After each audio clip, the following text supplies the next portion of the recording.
কি কো ভাঙে তোরা শুন তো। হ্যাঁ বল বল। এখন তো ধরেন আমারও মোটামুটি বয়স হয়েছে। তোর বাচ্চা এখন পর্যন্ত হয় নাই, ঠিক আছে? আর ভাবছিলাম যে সেকেন্ড যখন বিয়ে করি তখন আমার বাচ্চাটা হবে, কিন্তু আসলে এটার কোনো বাচ্চা হয় নাই।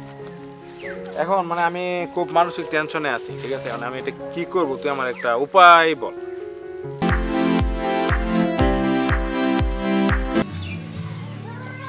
ওই আমি তো জানি না। না আজকে মানে ওইখান থেকে আসতেছিলাম তখন ওই যে পাশের গ্রামের যে কয়েকটা ছেলে আছে না, মেম্বার সাথে একটু ওই যে সবসময় আর কি তর্কাতর্কি হয়, ওরা বলা কওয়া করতেছিল যে ওরা নাকি মেম্বারে আবার বিয়ে। আমি বিয়ে করবো না তো কি করবো? এজন্য তুমি খালি বিয়ে করতেই থাকবা, কি বিয়ে করতেই থাকবা? কত গুলাবো লাগবে তোমার? আমার তো বাচ্চা লাগবে নাকি?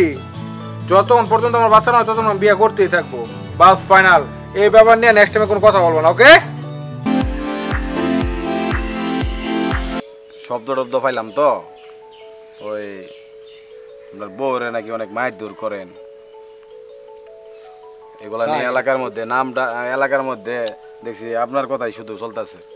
কত বড় সাহস ভাই! তুই কস না মেম্বার সাহেব, আমি একদিন আমার বউরে মারছি, আপনি কইছিলেন আমি নারী নির্যাতন।